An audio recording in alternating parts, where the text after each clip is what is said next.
السلام علیکم ورحمۃ اللہ وبرکاتہ۔ 10 ایسے جھوٹ جو ہر سنی کو شیعہ کے بارے میں بتائے جاتے ہیں، چاہے وہ عام سنی ہو یا خاص سنی ہو، یعنی کسی مدرسے میں پڑھنے والا ہو، دینی تعلیم یا مذہبی گھرانے سے اس کا تعلق ہو، یا عام شخص ہو اس کا تعلق نہ بھی ہو۔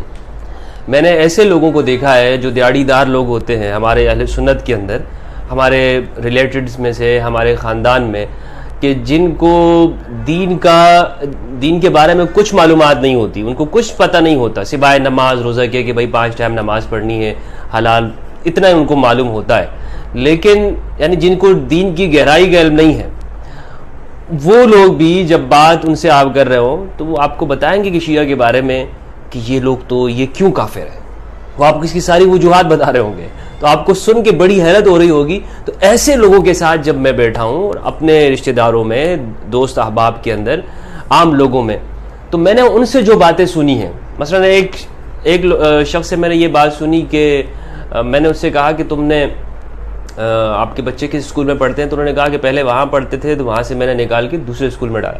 تو میں نے وجہ پوچھی کہ اس اسکول سے کیوں نکالا آپ نے؟ تو اس نے کہا کہ وہاں کے جو پرنسپل تھا نا وہ شیعہ تھا۔ تو میں نے کہا تو کیا ہوا؟ تو کہنے لگا کہ نہیں، شیعہ تو ایسے کرتے ہیں، یعنی شیعہ مسلمان نہیں ہے۔ پھر اس کی بہت ساری وجوہات اس نے بتائی۔ میں نے کہا آپ کو کس نے بتایا؟ تو پھر اس نے کہا کہ ہمارے گھر میں جو قاری صاحب آتے ہیں، تو قاری صاحب نے بتایا کہ جی یہ مسلمان نہیں ہوتے، تو اس طرح میں نے نکال دی۔ تو یہ جو ساری وہ باتیں ہیں، ان میں اٹھنے بیٹھنے کے بعد لوگوں میں جو عام لوگوں کے دماغ میں بھری جاتی ہیں، اور یہ وہ چیزیں ہیں جس سے ہم خود بھی گزرے ہیں اور ہمیں بھی بتائی جاتی رہی ہیں۔ یہ چند چیزیں ہیں جن کو میں نے شمار کیا ہے، تقریباً 10، جن کو میں نے 10 جھوٹ کا نام دیا ہے۔ یہ 10 بہانے کہہ لیں یا 10 جھوٹ کہہ لیں، یہ وہ 10 چیزیں ہیں جو عام سنی کو بتائی جاتی۔ سب سے پہلی تو یہ بات ہے، آپ کسی بھی شیعہ کے بارے میں پوچھیں گے نا سنی سے، تو وہ کہتے ہیں کہ یہ شیعہ لوگ جو ہے نا، یہ حضرت علی کو خدا مانتے ہیں، یعنی شیعہ لوگ حضرت علی کو اللہ سبحانہ و تعالیٰ سے، نبی اکرم صلی اللہ علیہ وآلہ وسلم، قرآن مجید، ہر ایک سے بڑھ کر وہ حضرت علی کو مانتے ہیں، گویا کہ حضرت علی کی پوجا کرتے ہیں معاذ اللہ۔ یہ بات بتائی جاتی ہے کہ گویا شیعہ لوگ وہ علی کو ہی سب کچھ مانتے ہیں۔ سب کچھ سے مراد کہ وہ خدا بھی مانتے ہیں، اللہ بھی مانتے ہیں، رب العالمین وغیرہ بھی۔ یہ ایک عام تصور ذہن میں بٹھایا جاتا ہے، اور ان سے پوچھے کہ ایسا کیوں؟ تو وہ کہتے ہیں کہ جی دیکھیں، ان کی ہر بات کے اندر یا علی مدد لکھا ہوتا ہے یا علی سے مدد مانگ رہے ہوتے ہیں۔ تو یہ تصور دینے کی کوشش کی جاتی ہے کہ علی سے مدد مانگ رہے ہیں، مدد تو اللہ سے مانگنی چاہیے، تو یہ علی کو اللہ سے بڑھا دینا ہوا۔ پہلی بات تو یہ ہے، یہ وہ جھوٹ ہے جو بولا جاتا ہے۔ دوسرا جو ہے وہ یہ ہے کہ جیسے عام طور پر ان کے جو عقائد کے حوالے سے کہ جی یہ سنی کو جو ہے نا، وہ کسی بھی سنی کو مارنا یہ ثواب سمجھتے ہیں، اس کو نقصان پہنچانا۔ کوئی بھی شخص سنی ہو تو ان شیعہ کی اور سنی کی آپس میں دوستی اس لیے نہیں ہو سکتی کہ بھائی سنیوں کے بارے میں ان کا یہی خیال ہے کہ ان کو نقصان پہنچاؤ۔ یہ بھی عام طور پر جھوٹ بولا جاتا ہے۔ تیسرے جو کہا جاتا ہے وہ یہ ہے کہ یہ لوگ شربت میں جو ہے، یہ 10 محرم کو جو شربت وغیرہ لگاتے ہیں، اس میں سبیل وغیرہ جو بناتے ہیں، اس میں یہ اونٹ، یہ جو گھوڑے وغیرہ ہوتے ہیں، ذوالجناح کا جو گھوڑے کی جو شبیہ بنائی جاتی ہے امام حسین کی گھوڑے کی، تو اس کا پیشاب جو ہے اس کے اندر ملا دیتے ہیں، اور پھر یہ لوگوں کو پلاتے ہیں تاکہ اور لوگ۔ اچھا، میں نے اس کا پوچھا بھی، میں نے جن سنی احباب نے مجھے یہ بات بتائی تھی، تو میں نے ان سے پوچھا بھی کہ آخر اگر یہ اس طرح سے کرتے ہیں تو کیوں کرتے ہیں، اس کا فائدہ کیا ہوتا ہے ان کو؟ تو کہتے ہیں جی یہ اس طرح کرتے ہیں، وہ اس گھوڑے کا جو پیے گا نا تو وہ بھی شیعہ ہو جائے گا۔ میں نے کہا یہ بڑی آسان ٹرکس ہے بھائی، یعنی صرف وہ شربت پینے سے کوئی شیعہ ہو جاتا ہے؟ تو ایک تو یہ جھوٹ یہ لوگ بولتے ہیں، پھر جب ہم نے قریب میں دیکھا تو ایسا کچھ نہیں ہے، ہم نے خود بھی پھر بنانا شروع کر دیا الحمدللہ۔ چوتھی جو بات ہے وہ یہ ہے کہ یہ لوگ گھوڑے کی پوجا کرتے ہیں، اور کچھ تصویریں ایسی دکھائی جاتی ہیں کہ جس میں لوگ ذوالجناح کی تعظیم کرتے ہیں، اور اس کا وہ فلسفہ ہے ان کے ہاں، لیکن یہ ایک جھوٹ کر کے یہ پیش کیا جاتا ہے کہ جی یہ لوگ گھوڑے کی پوجا کرتے ہیں۔ اسی طرح نمبر 5 یہ بات ہے کہ یہ لوگ صحابہ کو گالیاں دیتے ہیں۔ آپ یقین کیجئے، میں ان کے جلوسوں میں گیا، اور ابھی جو ریسنٹلی جو 10 محرم الحرام کو کراچی کے اندر عاشور کا جو پوری دنیا میں بلکہ پورے پاکستان کے اندر بڑا ایک جلوس ہوتا ہے، اس کو آپ کہہ لیں، اس کے اندر میں نے شرکت کی اس عزا کے اندر، اور میں نے اس میں تقریباً ہم 8 بجے سے آپ اندازہ لگا لیں کہ 2 بجے تک جو ٹائم بنتا ہے، 8 9 10 11 12 6 گھنٹے اس میں رہا, 5-6 گھنٹے وہاں پہ رہنے کے باوجود تپتی ہوئی دھوپ میں اور اس تپش اس کے اندر میں نے ان لوگوں کو صرف اور صرف علی کا ذکر کرتے ہوئے ان کو سنا, اور کچھ نہیں کر رہے تھے. کسی کو گالی دینا میں نے دیکھا ہی نہیں ان کو. اور انہیں معلوم کیسے, یعنی کچھ لوگ سمجھتے ہوں گے کہ بھئی میرے سامنے نہیں کر رہے ہوں گے, وہاں پہ انہیں کون روکنے والا ہے. اور 1-2 بندے تو ہوتے نہیں, ہزاروں بندے ہیں. تو یہ جو کہنا ہے کہ جی صحابہ کو گالی دیتے ہیں اور یہ گالی عبادت سمجھتے ہیں, یہ بھی ایک قسم کا جھوٹ ہے. ہاں یہ بات الگ ہے کہ کچھ لوگوں کے اوپر, حضرات کے اوپر جیسے ان سے تنقید کرنا یا نہ ماننا, وہ ایک الگ چیز ہے, وہ اختلافی مسائل ہیں, اس پہ کوئی قرآن و حدیث نہیں ہے. یعنی کوئی مطلب ایسی چیز نہیں ہے کہ ہم کہیں کہ اختلاف نہیں کیا جا سکتا یا ان کے حوالے سے تنقید نہیں کی جا سکتی. لیکن گالی دینے کا جو لفظ استعمال کیا جاتا ہے ان کے حوالے سے, یہ سراسر جھوٹ ہے جو ہمارے عام سنی لوگوں کے دماغ میں بھری جاتی ہے بات. اور یہ ساری وہ چیزیں ہیں جو نفرت کا سبب ہے. اور میں یہ بات اپنے اہل سنت کی طرف سے اس لیے کر رہا ہوں کہ جو چیزیں ہمارے ساتھ گزری وہ بات مجھے کہنے کا حق ہے. یہ تو میں نہیں کر سکتا کہ جی شیعہ کیا کرتے ہیں سنیوں کے بارے میں. یہ کام ان کے لوگوں کا ہے کہ وہ بتائیں کہ بھائی ہمارے بارے میں ان کے کیا جھوٹ بولے جاتے ہیں, اگر بولے جاتے ہیں تو یہ وہ بتائیں. ہاں میں صرف وہ بتاؤں گا کہ جو میں نے سنی ہے چیز. یہ بالکل دیانتداری نہیں ہوگی کہ آپ مجھ سے یہ بھی مطالبہ کریں کہ جی یہ بھی بتاؤں کہ شیعہ ہمارے بارے میں کیا جھوٹ بولتے ہیں. بھائی بولتے ہوں گے اگر کسی نے بولا ہے, لیکن ہمارے ذہنوں میں جو تھا, یہ ہماری سوسائٹی اور معاشرے کے اندر اہل السنہ کے اندر جو کچھ کہا جاتا, تو میں نے آج وہ یہ بیان کر رہا ہوں. اسی طرح یہ کہ شام غریبہ کے اندر یہ لوگ بتی بجھا کے, لائٹیں بجھا کے, مرد عورت سب مل کر جو ہے وہ سب کچھ ایسا کچھ کام بے حیائی کے کام کرتے ہیں, یہ بھی ایک جھوٹ اور من گھڑت قسم کی باتیں کی جاتی ہیں. کیونکہ آج کل تو سب کچھ جو ہے وہ لائیو چل رہا ہوتا ہے. ہم نے خود لائیو دیکھا, ٹی وی کے اوپر ہر ایک بندہ دیکھ رہا ہوتا ہے, وہاں پر فوج, رینجرز اور پولیس کی ساری گاڑیاں کھڑی ہوتی ہیں, ان کی جو بھی امام بارگاہ ہوتا ہے وہاں شام غریبہ ہو رہی ہوتی ہے. تو یہ جھوٹ ایک سراسر جو ہے اس بارے میں پھیلایا گیا شام غریبہ کے حوالے سے.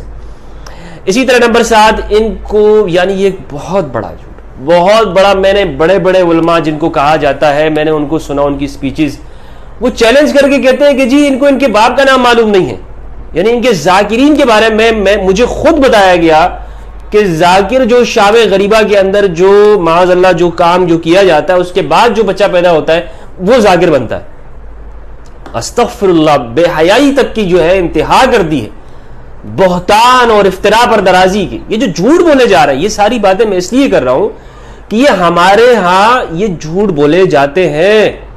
ایسا نہیں ہے کہ لوگ یہ جو نفرت ہوتی ہے ویسی ہی ہو جاتی ہے, لوگ ویسے ہی نفرت کرتے ہیں.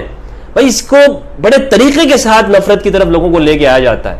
اور آج ہمیں عہد کرنا ہوگا اللہ سبحانہ و تعالیٰ سے کہ ہم کسی کی بات کو سن کر اندھا دھند اس کے اوپر عمل نہیں کریں گے کہ جی ہمیں ہمارے مولوی صاحب نے بتا دیا, قاری صاحب نے بتا دیا, مولوی صاحب نے, اور ہم اس کے اوپر اندھا دھند عمل کریں گے کہ شیعہ ایسے ہیں, یہ کام کرتے ہیں. نہیں, اللہ سے ہم نے وعدہ کرنا ہے, اللہ ہم نے تجھے جواب دینا ہے, پروردگار تجھے جواب دینا ہے. کچھ لوگ یہ کہیں گے کہ جی مفتی ہمدرد تو شیعہ ہے. یار اگر مجھے شیعہ ہونا ہوتا تو آپ مجھے روک سکتے تھے, منع کر سکتے ہو. میں دیوبندی ہوا, دیوبند کے مدرسے میں پڑھا, بریلوی ہوا, آپ سے پوچھ کر ہوا. میں اگر میرے شیعہ ہونا ہوتا یا میں شیعہ ہوتا تو میں سیاہ لباس پہن کر کسی مجلس کیوں نہ پڑھ رہا ہوتا. مجلس پڑھنا ویسے کوئی شیعہ ہونے کی علامت نہیں ہے, لیکن میں جا کے چھری چاقو لے کے ماتم کیوں نہ کرتا بھائی اگر میں شیعہ ہوتا. آپ روک سکتے ہیں مجھے شیعہ ہونے سے؟ اب میں آپ سے صحیح بات بتا رہا ہوں, خدا کی قسم جس دن میرا دل مطمئن ہوا میں اعلان کروں گا کہ میں شیعہ ہوں. اور شیعہ علی کے معنی میں نہیں, جو مروج شیعہ ہے, فقہ جعفری ہے جس کو کہتے ہیں, میں اعلان کر دوں گا. کیا میں آپ سے خوف کھاتا ہوں؟ اتنی باتیں کرتے ہوئے آپ سے نہیں ڈرا, میں تکفیریوں سے نہیں خوف کھایا میں نے, لیکن میں کیا اس بات سے خوف کھا جاؤں گا کہ دنیا کیا کہے گی کہ جی میں شیعہ ہوں کہ نہیں ہوں. جس دن میں نے اعلان کرنا ہوا نا, میں کہہ دوں گا کہ میں شیعہ ہوں. لیکن جب میں ہوں نہیں تو مجھے آپ کی باتوں کا فرق نہیں, اور نوٹس بھی نہیں لیتا ہوں میں آپ کی باتوں کا. تو یہ مطلب یہ جو ساری جو باتیں کی جاتی ہیں یہ سراسر جھوٹ ہے, یہ سراسر جھوٹ ہے. اسی طرح کہتے ہیں کہ جی یہ لوگ تقیہ کرتے ہیں. اب تقیہ جو ہے ایک اصطلاح ہے, یعنی تقیہ کرنا, ہمارے بعض ہم سنی بھی تقیہ کر رہے ہوتے ہیں, ایسا نہیں کہ ہم تقیہ نہیں کرتے, بہت سارے معاملات کے اندر ہم تقیہ کر رہے ہوتے ہیں. تقیہ ایک شرعی اصطلاح ہے, قرآن مجید کے اندر ہے, اس جگہ جگہ پر حکم ہے. یعنی حضرت عمار بن یاسر رضی اللہ تعالیٰ عنہ کو آپ صلی اللہ علیہ وآلہ وسلم نے اجازت دے دی. تفصیلی موضوع ہے انشاءاللہ, اس پہ میں نے الگ سے بھی ریکارڈ کیا ہوا ہے, بالکل تفصیلی. تقیہ آپ لکھیں گے اور یوٹیوب کے اوپر میرا بیان اس کے اوپر ریکارڈ موجود ہے. لیکن یہ بات کرنا کہ جی ہر بات کے اندر تقیہ کرتے ہیں، یہ بات غلط ہے، درست یہ جھوٹ بولا جاتا ہے. اسی طرح یہ کہ نمبر 9 جو جھوٹ ہے وہ یہ ہے، یہ لوگ ماتم اس لیے کرتے ہیں کہ انہوں نے امام حسین کو شہید کیا. یعنی آپ کسی بھی سنی سے پوچھیں کہ جی یہ لوگ شیعہ لوگ اپنے ماتم کیوں کر رہے ہوتے ہیں، غم کیوں منا رہے ہوتے ہیں. ایک تو یہ ہے جو زنجیر زنی کرنا، اور ایک یہ ہے جو مثلا غم کرنا یا سینہ کوبی کرنا، ماتم کرنا، آنسو بہانا. تو یہ کہیں گے کہ جی یہ لوگ اس لیے رو رہے ہیں کیونکہ انہوں نے امام حسین کو بلا کے شہید کیا تھا. وہ یزید و امویوں نے جو کام کیے، جو حرکتیں کی، ان کے باپ داداؤں نے، یہ جھوٹ بولنے والوں کے، ناسبیوں کے باپ داداؤں نے جو حرکتیں کی وہ ڈال دیے شیعہ علی علیہ السلام کے اوپر. یہ بھی ایک قسم کا جھوٹ ہے کہ جی یہ لوگ اس لیے کرتے ہیں کہ انہوں نے شہید کیا تھا. اسی طرح ایک جھوٹ جو میں نے سنا ہے وہ یہ ہے کہ ان کا جو کعبہ ہے وہ عراق کے اندر ہے. اب کعبہ جو ہے، یعنی کعبہ سے مراد، یہ تعظیم کا لفظ نہیں، کعبہ سے مراد بیت اللہ مراد لیتے ہیں. یعنی ہم یہ کہتے ہیں نا کہ جس طرح یعنی یوں مشہور کر دیا ہے کہ سنی حج بیت اللہ جا کے کرتے ہیں، مسجد حرام میں، ٹھیک ہے، مکہ کے اندر، سعودی عرب کہہ دے وہاں جا کے کرتے ہیں. اور یہ شیعہ لوگ عراق جا کے حج کرتے ہیں، شیعہ لوگ عراق جا کے حج کرتے ہیں. دیکھیں ثواب کا جو بیان ہے، جو اربعین وغیرہ کی زیارات ہے یا عاشور کے دن جاتے ہیں، ثواب کا میں انکار نہیں کر رہا ہوں کہ وہ ان کے ہاں اس کا تصور موجود نہیں ہے کہ وہ اس کا ثواب ہے یا نہیں ہے.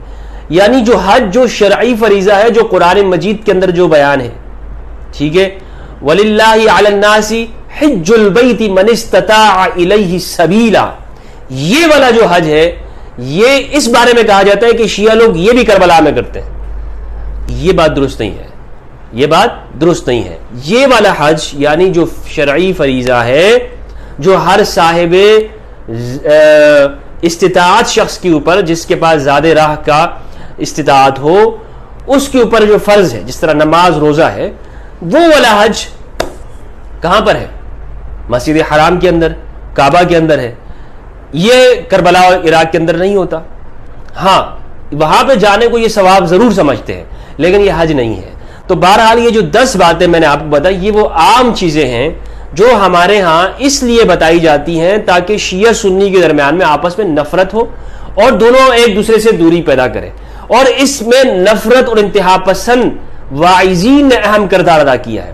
جعلی پیروں نے، 2 نمبر وائزوں نے، اور درس نظامی فیل خطیبوں نے یہ کام کیا. جو ہمارے ہاں سب سے بڑا خطیب کون ہوتا ہے سنیوں میں؟ جو درس نظامی کے اندر راسب آتا رہے، فیل ہوتا رہے، وہ بڑا خطیب ہوتا ہے. یہ ہم دیکھتے رہے، ہم ممتاز معاشرف آتے تھے لیکن خطابت کے اندر ہم سے وہ بندہ آگے ہوتا تھا کہ جو سب سے راسب ہوتا تھا، فیل ہوتا تھا. تو جو فیل خطیب ہے انہوں نے اپنے نوٹ چھاپنے کے لیے ہمارے اہل سنت کے اندر یہ کیا کہ شیعہ کے خلاف نفرت انگیز چیزیں پھیلاتی. یہ وہ 10 باتیں آج میں آپ سے یقین کے ساتھ کہتا ہوں کہ میرے سنی بھائیوں کے ساتھ کہ ہمیں ان چیزوں کے اوپر بھروسہ نہیں کرنا. جو بھی شخص، حتیٰ میں ہی کیوں نہ آپ کے سامنے کوئی بات کر رہا ہوں، جا کے اس کو ویریفائی کیجئے، چیک کیجئے، خود جائیے اور دیکھیے. میں تو کہہ رہا ہوں اپنے سنی برادران سے، میں تو بڑے بڑے علماء سے کہہ رہا ہوں، آپ آئیے عاشور میں میرے ساتھ جائیے، میں لے کے چلتا ہوں آپ کو. شام غریبہ کے بارے میں آپ کے ذہن میں سوالات ہیں، میں آپ کو لے کے چلتا ہوں، وہاں بیٹھیں گے دونوں انشاءاللہ، دیکھیں گے، اور اگر کوئی بات ایسی نظر آئی ہم اس کو اسی طرح سے بیان کر دیں گے. لیکن اللہ کے لیے گواہی دینی ہے، مذہب اور فرقے کے لیے تو گواہی نہیں دیں گے ہم کہ جی جو میرا فرقہ ہے، فرقے والا کیا ناراض ہو. ہمت ہے کسی مولوی کے اندر، دیوبندی یا بریلوی کے اندر وہ آئے اور وہ چلا جائے شام غریبہ میں کہ جی ہمیں تو بتایا جاتا ہے کہ یہ لوگ شام غریبہ میں اس طرح کا کام، بے حیائی کا کام کرتے ہیں، لیکن میں خود اپنی آنکھوں سے جا کے دیکھ لوں آیا اس طرح ہے بھی یا نہیں. ہمت ہے کسی میں کرے اس طرح کے؟ ہمت کر کے وہ آئے. اور خدا کے لیے گواہی دینا بہت مشکل ہے. جھوٹ بولنا تو آسان ہوتا ہے لیکن خدا کے لیے، اللہ اور اس کے رسول کے لیے گواہی دینا کہ انسان اپنی آنکھوں سے جو چیز دیکھے اس کو بیان کرے.